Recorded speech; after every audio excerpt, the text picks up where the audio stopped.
Deux chemins divergeaient à l'orée d'un bois, et moi, j'ai choisi le moins emprunté, celui que personne ne prend, et c'est ce choix qui a fait toute la différence.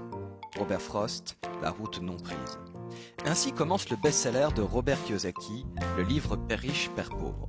Robert Kiyosaki, c'est un investisseur américain, homme d'affaires et conférencier, et ses livres se sont vendus dans le monde à plus de 26 millions d'exemplaires. Oui, vous m'avez bien entendu, 26 millions d'exemplaires.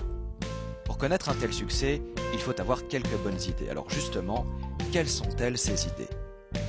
Première idée, si vous travaillez pour l'argent, vous ne serez jamais riche.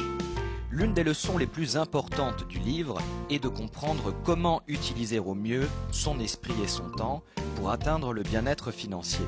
La différence entre un candidat à la richesse et un candidat à la pauvreté, sa capacité à se poser les bonnes questions pour résoudre ses problèmes. Le salariat, par exemple, c'est une solution de court terme.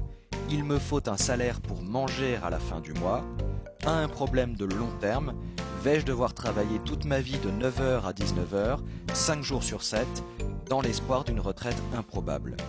Comme le dit Kiyosaki, un esclave même payé une fortune reste un esclave. Selon lui, la voie royale pour gagner son indépendance financière, c'est la création d'entreprise. Pourquoi? Parce que c'est un projet qui vous met dans les bonnes dispositions pour apprendre chaque jour quelque chose de nouveau. Et même si vous êtes encore salarié, votre véritable motivation au travail, vous la trouvez dans la recherche de l'apprentissage permanent et dans les leçons que vous tirez de vos expériences. Travailler pour l'argent n'a aucun sens. Ce qui importe, ce sont les compétences que vous développez et dont vous vous servez un jour ou l'autre pour vous mettre à votre compte et en tirer ainsi le maximum. Deuxième idée, les riches deviennent de plus en plus riches parce qu'ils ont compris la différence entre un actif et un passif. Le système éducatif ne tient pas compte de l'éducation financière. Son objectif, c'est de vous permettre de trouver votre place au sein de la société de consommation.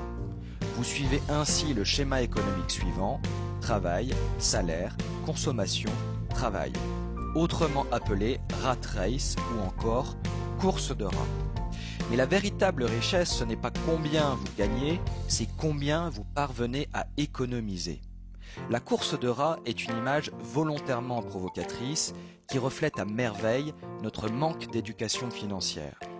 La première étape pour sortir de la course de rats, c'est de comprendre la différence entre un actif et un passif. Un actif, c'est quelque chose qui met de l'argent dans votre poche.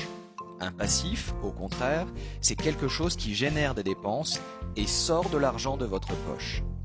Les classes moyennes s'appauvrissent car elles ne savent pas faire la différence entre un actif et un passif. Évidemment, puisque personne ne leur a appris à le faire. Ce qui les pousse à acheter toujours plus d'éléments de passif sans s'en rendre compte. Un exemple, celui de la résidence principale. Contrairement à ce que pense la majorité des gens, une résidence principale n'est pas un actif. Pourquoi? Parce que le flux d'argent que son acquisition génère est négatif. Si vous l'achetez à crédit, l'argent sort de votre poche pour aller dans celle du banquier, merci pour lui.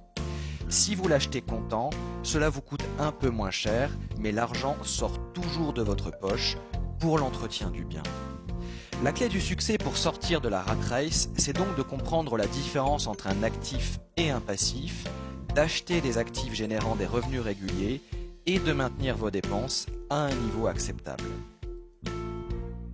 Troisième idée, création d'entreprise et investissement immobilier, la voie royale pour quitter la rat race. À quoi cela sert-il de vouloir gravir les échelons de l'entreprise quand vous pouvez posséder l'entreprise? Robert Kiyosaki s'est lui-même enrichi grâce à la création d'entreprises et à l'immobilier. S'il existe d'autres moyens de s'enrichir et de quitter la rat race, la création d'entreprises et l'investissement dans l'immobilier sont effectivement deux voies possibles et très efficaces, à condition d'en maîtriser les règles élémentaires. Kiyosaki a investi beaucoup d'argent dans l'immobilier à une époque où l'immobilier connaissait un début de cycle haussier, ce qui lui a permis, en plus de son aptitude à dénicher de bonnes affaires, de devenir rentier en l'espace de 3 années seulement. Dans ces conditions, il s'est ensuite libéré de la contrainte de son emploi salarié pour se lancer dans les affaires et faire prospérer son propre business. La conclusion principale à tirer de son expérience personnelle est que vous devez le plus tôt possible faire en sorte d'épargner une bonne partie de vos revenus pour ensuite les investir et commencer à générer des revenus passifs. Quatrième idée, différents types d'investisseurs pour différents niveaux de richesse.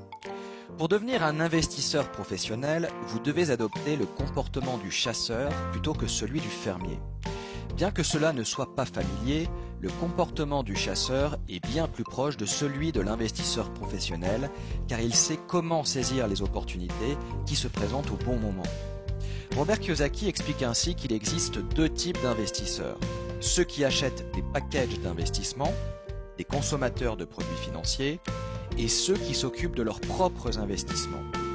Les investisseurs professionnels sont ceux qui savent véritablement comment s'enrichir et développent des compétences dans des domaines tels que l'identification d'opportunités, la levée de fonds et le management. Pour s'enrichir, un investisseur professionnel a appris à déceler la véritable valeur d'une entreprise, sa prise de risque est à la hauteur du rendement espéré et il a développé ses compétences financières et émotionnelles pour agir en connaissance de cause.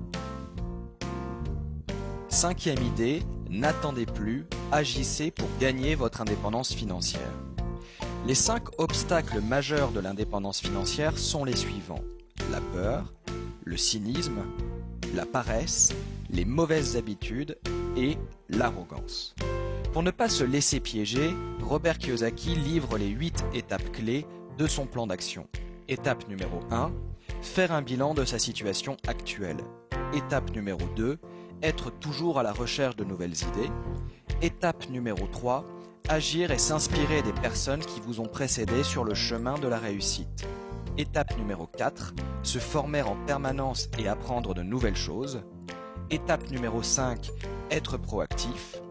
Étape numéro 6, se promener dans son quartier pour surveiller les petites annonces immobilières. Étape numéro 7, voir grand.